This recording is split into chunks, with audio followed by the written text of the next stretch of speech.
Hello, everyone, and welcome to Global 360, the webcast produced by the Washington Diplomat, which for over 25 years has served as the premier source of news and information for the diplomatic community here in DC. I want to thank sponsors of this webcast, Cigna, which is a health services company that operates worldwide, as well as Sahori Insurance, which has been serving the diplomatic community for over 50 years. I'm Anna Gawel. I am managing editor of the Diplomat, and I want to welcome my esteemed co-host, political analyst Eric Ham. Hi, Eric. Hello, it's good to be here. I'm so excited about this topic today. I just can't wait to jump right in. And now, are you excited? It's what, 54 days before the election? Excited, yeah, I'm terrified, excited about exhausted? That too. It's a whole mix of emotions. I always joke that it feels like lately we're always in this perpetual re-election campaign. I mean, the minute we get a president, the day after is who's going to be next. The cycle starts all right. Exactly. Exactly. Yeah. Sometimes I wish we had one of the parliamentary system where it's 60 days max and your election, you campaign, and you're done with it. But then a lot of political pundits like us might be out of a job, so maybe that's not a good thing. Oh, gee, great, thanks. Put us on the food banks, will you? Okay, thanks, Anna. Cut. So we still have a job. We have an important job to do, thankfully, which is breaking down, which we will break down some of the major foreign policy issues ahead of November 3rd. Obviously, we know that foreign policy issues tend to take a back seat to domestic issues. There have been some fluctuations, with 9/11, with the Iraq War, but in general, in the US and in most countries around the world, it's bread and butter issues that are the main focus. And this year, all of that is, of course, heightened with the racial justice movement that we've seen erupt over the last few months, as well as, of course, the ongoing pandemic. But as I always say, foreign policy problems, no matter how distant, eventually have a way of touching everyone's backyard. So, that's a good point. Whatever your political stance, the world is more connected than ever. It will remain connected, and it certainly doesn't stop. So there's, unfortunately, many, many things, good and bad, to talk about. And I think what's interesting here in the US, too, is this phenomenon where in the final stretch of the US election, presidents, and Donald Trump is no exception, kind of always reach for the low-hanging fruit of foreign policy victories that, they can tout as their credentials ahead of the vote. And I think the Israel-UAE deal is very emblematic of that. And I know there are going to be a lot of people who question calling that low-hanging fruit, because certainly in many ways it is a historic deal. The United Arab Emirates becomes only the third Arab nation in the world to recognize Israel. So of course it is historic in that sense. But many people also describe it as low-hanging fruit because for years it's been an open secret that the Israelis and Emiratis cooperate on economic matters, security matters. And I think the deal kind of just brings what's been going on behind closed doors into public view. I think the other kind of remarkable element about this agreement is what it says about Trump's approach to the Middle East. As anyone knows, as you know, I always kind of say consistency is not a word that many people would apply to the Trump presidency. That's an understatement. Yes, I'm being diplomatic as always. But what's surprising or impressive, depending on your viewpoint, President has been very consistent in terms of his foreign policy, especially when it pertains to the Middle East. He is pro-Israel, he is pro-Saudi Arabia, and he is vehemently anti-Iran. Now, this is not a significant departure from past administrations, whether Democratic or Republican, but I think over the last 4 years, it's much more intense. On the Israeli front, we've seen that with the peace plan that was released that the Palestinians felt was so one-sided that they rejected it offhand. We've seen that with what I think is a truly historic decision, which is to move the U.S. Embassy from Tel Aviv to Jerusalem, which is not something that will likely be reversed. On the Saudi side, there's been rare bipartisan criticism of the de facto ruler, MBS, Mohammed bin Salman, for his military campaign in Yemen, the killing of Jamal Khashoggi. And then when it comes to Iran, obviously, President Trump famously withdrew from the nuclear agreement, ostensibly because it didn't explicitly cover ballistic missiles and other activity in the region, although critics say it did what it was supposed to do, which was, delay the breakout of the development of a nuclear weapon, and was meant to be a vehicle to address those other issues.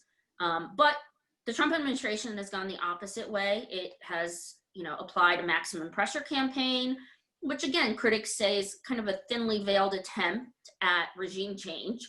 And so I think all of these factors have converged, and you see them reflected in the Israeli-UAE deal. And I think the primary thing we see from that is the Palestinian cause is no longer this galvanizing force that it was for decades.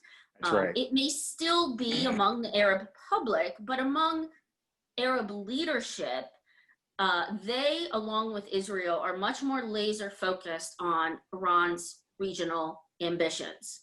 And I don't see that development is, I think, heralds a very kind of permanent seismic shift in the dynamics of the Middle East, regardless of if we're talking about next 4 years of a Trump presidency or a Biden presidency. I mean, I think my key takeaway is that the significance of this deal is that it really portends a major shift in direction in the Middle East, one that will continue for years to come. So that's my thoughts. Eric, what are your thoughts on the deal and these kind of shifting alliances in the region? I agree with everything you said, especially about, and I knew there was a reason I like you. I am probably in that camp of one of those people who sees this deal as simply low-hanging fruit. Because all we have to do to look at how the president and how this administration is handling relations and also the Middle East is we can just look to Congress, as dysfunctional and bat blip crazy as they are. There have been a number of bills that they have passed to rebuke this president on MBS in Saudi Arabia, on arms sales, on the Jamal Khashoggi killing, on a whole range of issues. They have passed legislation that simply wasn't able to meet the threshold of a veto by the president. But what it has always spoken to is the fact that many lawmakers in the United States simply have not gone along with this administration, particularly as to how it handles and relates to the Middle East. And so I think this deal between the UAE and Israel, that was low-hanging fruit. That was easy. It didn't require any effort on this administration to push that through, because all it did was basically it took two people who were hiding in the dark. We all knew they were there, and it just like brought them out into the sunlight for everyone to see. And this had been going on for so long that it just didn't raise any eyebrows. The hard work, where we have not seen this administration veer at all, which is, I think, a complete sea change from what we have seen over the last 40 years, is an effort to try to build some type of a ground or framework between Israel and the Palestinians. And I think this is where the administration just lacks the savvy, the discipline, and the will to really roll up their sleeves and get to work. And one way we can look at that is the president put his son-in-law, Jared Kushner, in charge of these negotiations.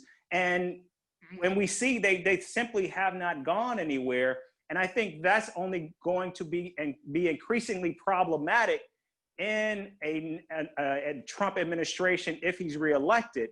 In addition to that, when we look at this nuclear deal that the Trump administration just unilaterally pulled out of, right now what we see is the administration is left without any options as to where they go to try to bring Iran to the table. When they pulled out of the agreement, the thinking was, I think, for this administration is that they would be able to bring Iran to its knees through sanctions. Well, they have placed sanctions on everything, on everyone walking, crawling, sleeping in Iran, and they simply have not worked. So the question now becomes, where do you go in order to get a deal? And oh, by the way, the United States is on an island as it relates to the rest of the world because no one agrees with this. So again, where is the effort at diplomacy on the United States to work with an Iran in a Trump administration if they're reelected? I do believe if we get a Biden administration, Biden was instrumental, along with John Kerry, in bringing that Iran nuclear deal to fruition. So I've got to believe he's got a stake not only in putting that back together, but also in doing so, given that we know both Iran, Qatar, and of course Turkey. And I think Turkey is a country that we have to talk about because I think they are the X factor in a lot of this, particularly as we look at re-election efforts right now taking place in the United States. But if Biden is going to put this thing back together, they're going to bring the Palestinians along. And given that now we're looking at an emboldened Israel under a Trump administration, who we know did not get along at all with the Obama administration, of course, the question becomes, how does all of that play out? So I think it's going to be very challenging, very difficult to get the sides back together. And right now, it just works for Netanyahu because basically he doesn't even have to play along with the Israelis anymore. I mean, with the Palestinians anymore. And I think that's going to be very hard. But of course, we know that this is an administration that just isn't really vested in doing the hard work of diplomacy, especially at this level. Well, I think you hit on an important point, which was, on the surface, the sanctions, if you remember, Mike Pompeo had like 12 demands, preconditions before the Iranians could come and talk that most everybody said, it'd be ridiculous for them to agree to. That this is all kind of a cover for there's no real motivation to negotiate diplomatically. The strategy is to force regime change via economic might versus military force. And that's all that's going on. And there's no reason to believe that any of that would change if President Trump were elected for another 4 years. So I think we know that diplomatic negotiations with Iran would be off the table in another Trump presidency. I think with Biden, where I'll slightly diverge with you, even though we're usually on the same page, I don't know that Biden, there's been so much damage, might not be the right word, but there has been so much loss at this Iran nuclear deal. Can it be revived? I mean, Biden has said he would work again with our European allies, which is critical, but he has thrown out the caveat that he would want to extend some of the nuclear constraints in the deal. That's a non-starter for Iran, and for reasons of they want to return to the status quo of, hey, we were abiding by the terms of the agreement until President Trump withdrew. So they're going to want to go back to the status quo. And it just might be too late even for Biden. And I think we have to remember Democrats, this deal was controversial. Democrats weren't necessarily hugely, cheering for this deal either. Biden, to me, I would describe as more, when it comes to at least the Middle East, more of a realist. So I don't know that he would give this full-throated, support to the Palestinians. I mean, I feel like that issue, there are so many other issues that have taken precedence. Too many presidents have tried to bring about Middle East peace. I don't know if the appetite is there. I think, though, where you would see a significant difference between Biden and Trump would be Biden's approach to NBS. He certainly would agree with lawmakers that have cracked down on, the Saudis' campaign in Yemen, on, all kinds of what a lot of lawmakers have viewed as human rights violations. And also when it comes to Iran, I don't think that there would be a rush to go back to the negotiating table, but I think that there would be this ability to step back and cool tensions. And like you said, maybe not sanction everyone under the sun, Right. you know, and attempt to at least have there be some kind of, you know, maybe not rapprochement, but again, a cooling of tensions so that Biden can focus on other pressing concerns, you know, which doesn't involve, you know, a Middle East conflict. Right. You know, I did an interview for the Diplomat with former Ambassador Ruben Briggity. And in that interview that we did, and for our viewers, our listeners, you should go check it out. I'm sure it's on the website. You can find it, download it, and read it. It was very fascinating in terms of the level of engagement and also his openness. But he talked about this 40-yard line approach to foreign policy. And he said for decades now, the United States has operated in this 40-yard line approach to foreign policy. And in 4 years under Trump, we've basically blown that open, which means now there's this level of unpredictability in terms of how we engage. The world is looking at that. The world has seen that. And now the world can no longer trust the United States in terms of our engagement, in terms of our ability to keep our word. So now anything that a new administration comes in to do post Donald Trump, the United States is going to have to give more, because now our word is meaningless at this point, because that was an agreement that we were in. That we hear this squeaky toy. That's my cat. I was trying. I knew it, but I was like, I'm just gonna ignore it. You know what? I hope the audience appreciate the joys of Zoom. Right. Obviously, my cat is not concerned with Middle East peace. I'm gonna take this toy away from him. So you know, the joys of Zoom. I hope everyone. This adds a dimension of realness. But I'm sorry, Eric. My cat. Yeah. So the United States unilaterally pulled out of this agreement, which means it's going to require the United States to give more, I think, than they would like to. But also, I think there would be a level of approval that even the American electorate would have, recognizing that we are coming out of 4 years of chaos under this administration. So I think there would be a willingness to give a little bit more leeway. So bring whatever it would take to bring Iran back into agreement. And also, I think when we look at the JCPOA, we have to understand that was the floor. That was not the ceiling in terms of where we could and where we should go. Yes. That was basically meant to be our opening salvo to continue negotiations. In fact, what has always struck me, and I think this goes to, again, the lack of savvy and sophistication of this administration, is why not simply do an add-on to negotiate ballistic missiles?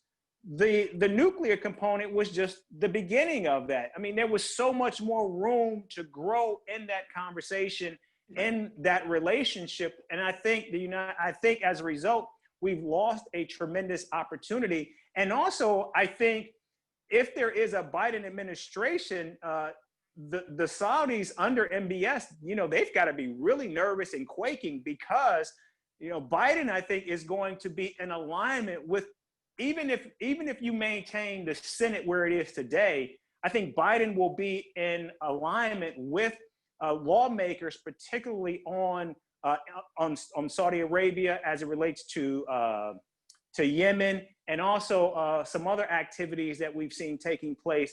And so I think we could see a greater emphasis and a greater spotlight on Saudi Arabia, whereas now under this administration, I think there's been more of a focus on Iran, but I think it's also been more self-inflicted in terms of what we've done to elevate the events and activities of Iran.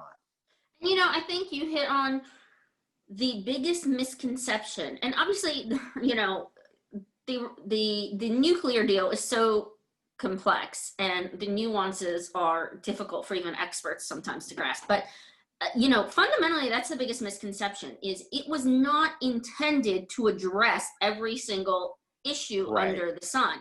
It was intended to address the most eminent, what people felt was the most eminent threat, which was the Right. nuclear threat.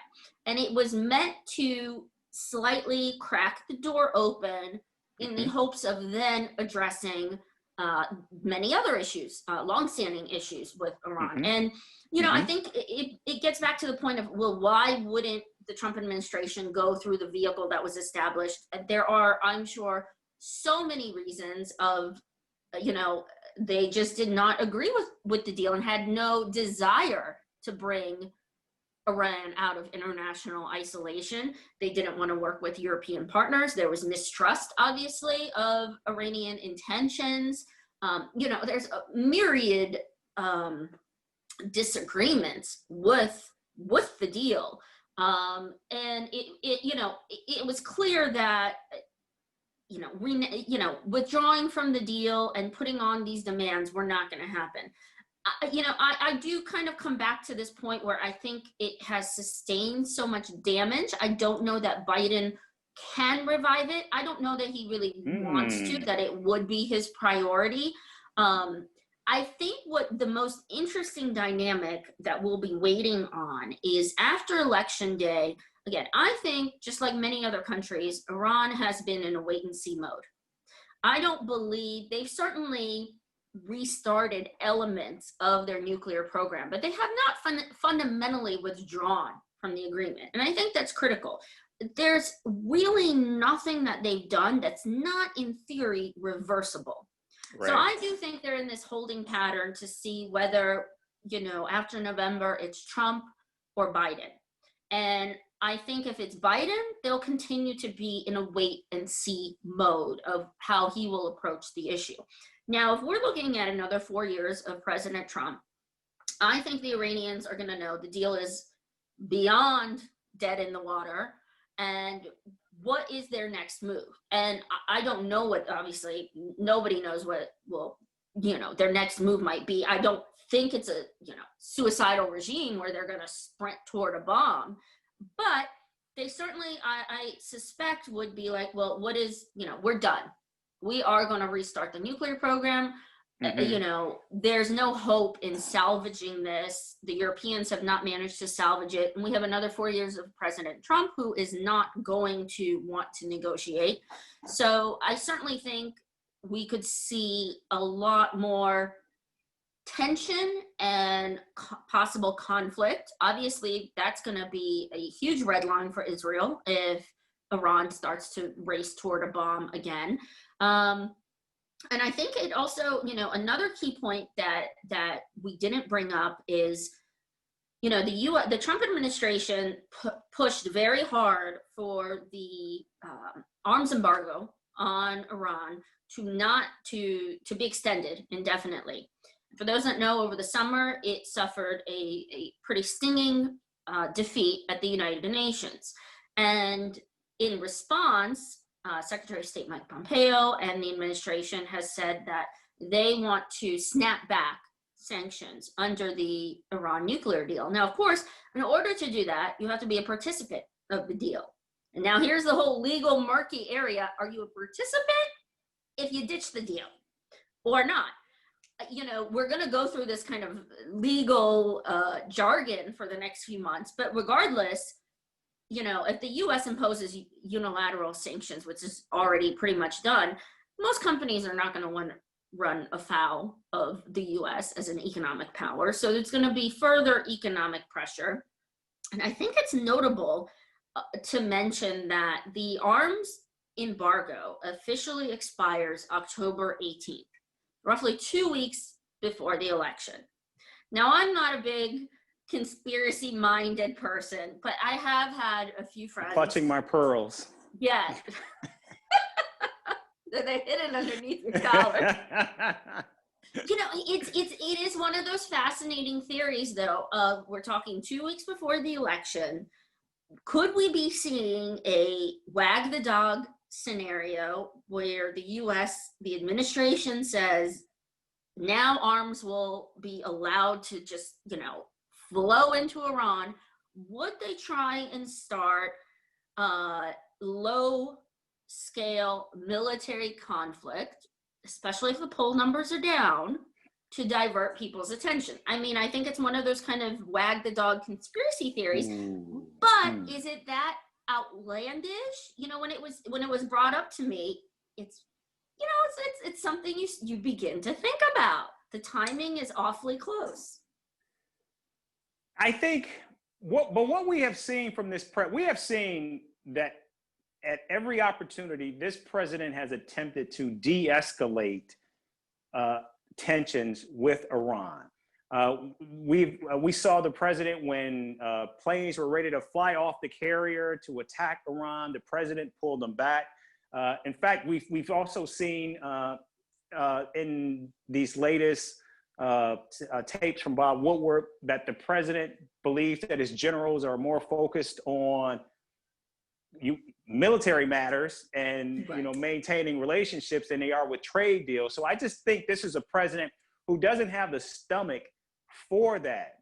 Could we see something like that happen? And he's built his presidency on not wanting the U.S. to become entangled in what he calls the endless wars of the Middle East. I mean, this is fundamentally where a huge, aspect of his popularity comes from, because a significant portion of the American public we're looking at 19 years tomorrow after 9/11, has been, is disillusioned with attempts to be involved in the Middle East, to promote democracy, to even have a single U.S. soldier on the ground. And that is very much a part of Trump's campaign pledge 4 years ago, and it's part of his pledge right now. So again, that gets to your point of, would this be a president who would want to escalate tensions in the Middle East of all places?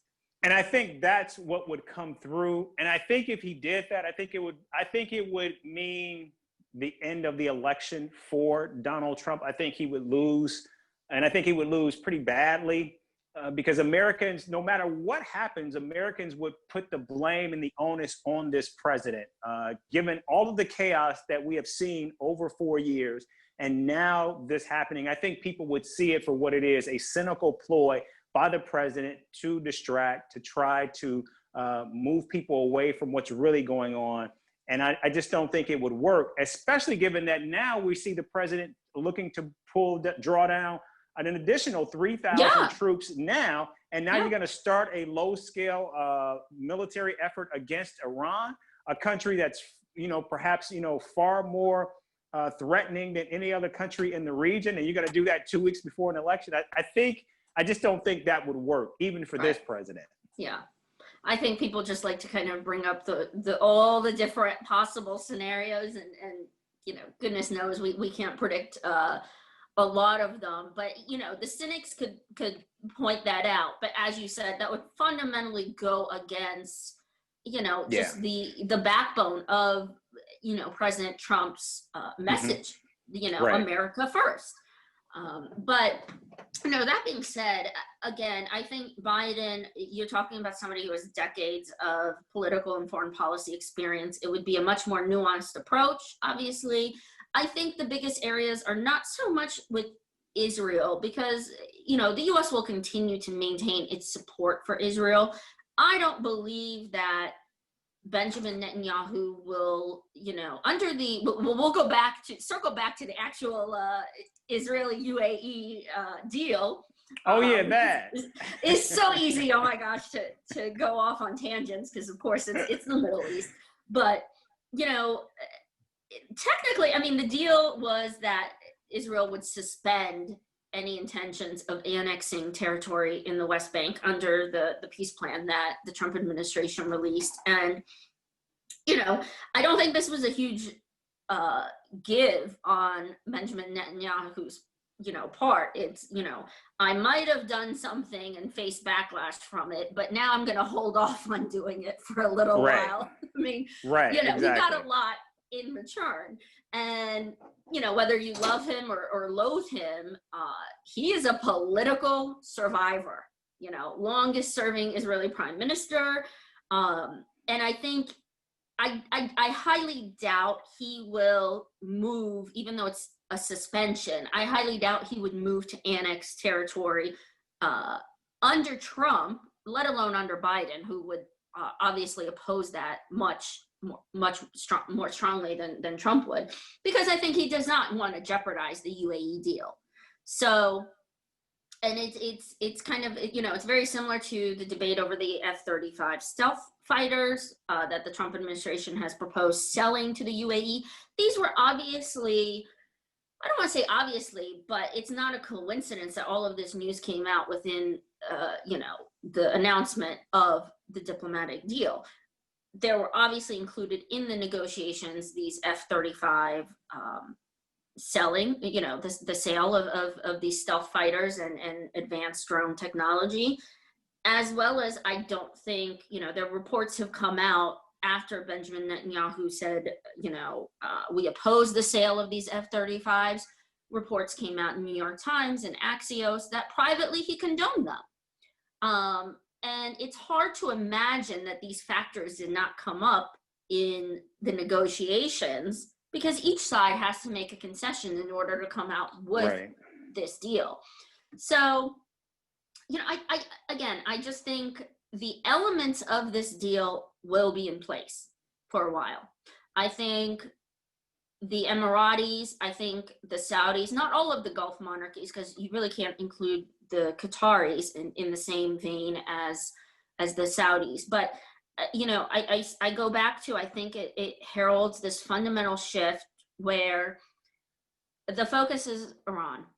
It is, and the focus is less on Israel being the enemy of all enemies in the Middle East.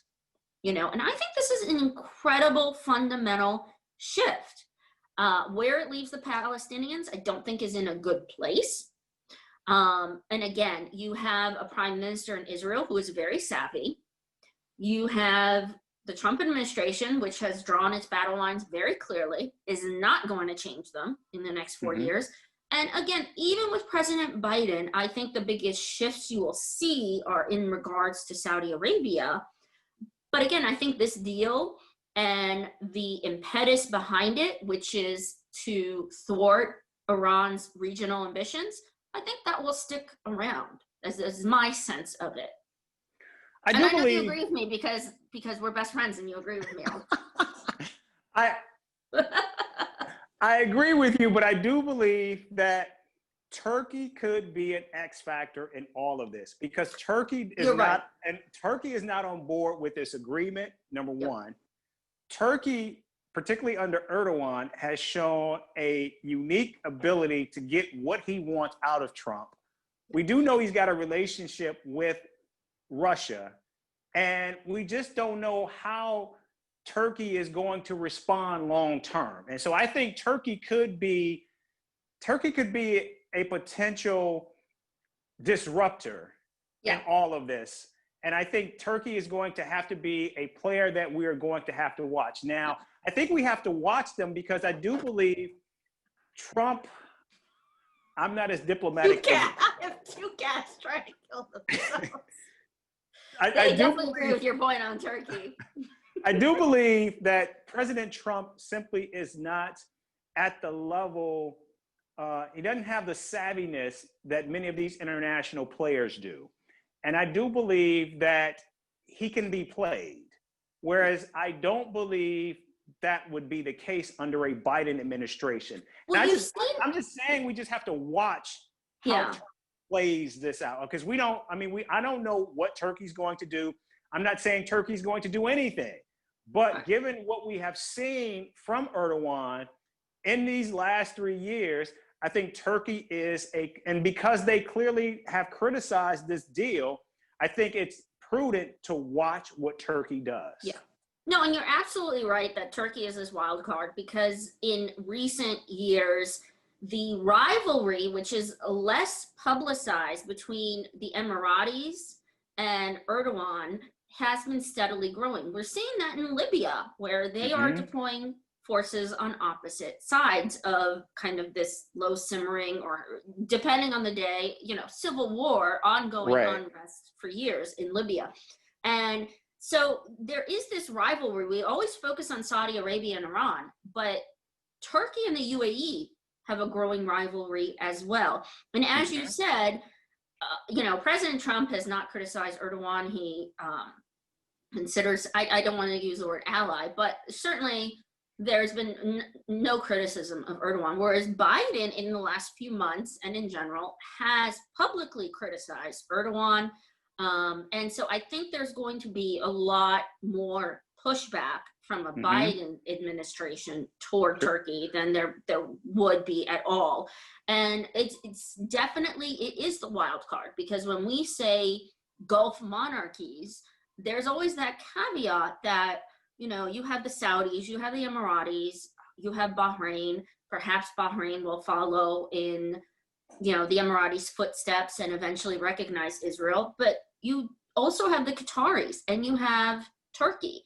And so these are rivalries, sometimes not, sometimes yes. Israel plays a role, sometimes a quiet role in all of these dynamics. And so, yeah, I think, you know, I think that's such an important point, is Turkey is not often discussed when we talk about these Middle East dynamics, Right. but they are an important part. And I think what's significant is that is also where you're going to see a huge divergence between a Trump administration and a Biden administration. Turkey is still a NATO ally. It is a huge economy. It is a huge, you know, regional powerhouse regardless. But there's been no criticism whatsoever of it from the Trump administration, whereas you've already had publicly criticism of it from Biden. So you certainly will have additional skepticism toward Ankara under a Biden White House. So that, you know, it's good that you mentioned it, because it won't just be toward the Saudis. There's certainly going to be a huge, I won't say huge, but there'll definitely be a discernible split. Yes. When it comes to absolutely. Turkey. Yeah. Oh my gosh, we could do. We can do this for 8, right? Oh my gosh. I mean, you know, you're truly a Washingtonian when you get like pumped and excited. We could do an episode every single day. Absolutely. I mean, there's no shortage of, I mean, it's like a soap opera. There's no shortage of players. There's no shortage of ambitions and issues at play, and their minefields at every single turn. Right. And the minefields weigh very differently if there's a Trump administration or a Biden administration. Yeah. And of course, we have to game all of this out, because certainly the players are looking at it too. Yeah. And I think, you know, what's important, shameless plug of what we're going to do, is focusing on the foreign policy issues, because justifiably, of course, right now, people are focused on what's happening domestically. You're focused on the pandemic. You're focused on protests, and that's completely understandable. But again, you know, to go back to my original point, is the world is interconnected. These issues will shape so many other things. You know, presidents have been trying to fix the Middle East, get out of the Middle East for decades, but it's not a region that is, I don't think in the foreseeable future, calm down or get less complicated, put it that way, be diplomatic. And it's critical to talk about. And there's we haven't even touched on, oh my goodness, China, Latin America. I mean, we could go on. We'll go to like Iceland and Antarctica. 54 more days. We got 54 more days. We'll tackle each one of those countries and regions. So to all of our loyal viewers, please stay tuned. There really is, you know, again, I know that there are domestic issues that are incredibly, obviously critical, but there are so many foreign policy issues that it's important not to lose sight of. Put it that way. And you know, Middle East is one of them. I'm sure it's even, no matter if we're talking about Antarctica, we'll somehow come back to it. But so this has been, well, for me, I think super fascinating, and I hope it is for our audience as well. Again, stay tuned. We will have more webcasts ahead of what will be a very exciting vote, depending on your perspective, in a good way or a bad way. At least it'll keep us busy. And And so, and please do sign up for our YouTube channel, and that way you can keep up with all of our webcasts, just Washington Diplomat on YouTube. And in the meantime, I want to, of course, again, thank our sponsors, Cigna, Global Health Services Company, as well as Sahori Insurance, which has been serving the diplomatic community for 50 years. And of course, Eric, thank you for your insights. I know you're busy with running off the live shots. It's a good thing. Better to be busy than bored. So all right, there you go. So thank you, everyone, and please stay tuned for a lot more election excitement.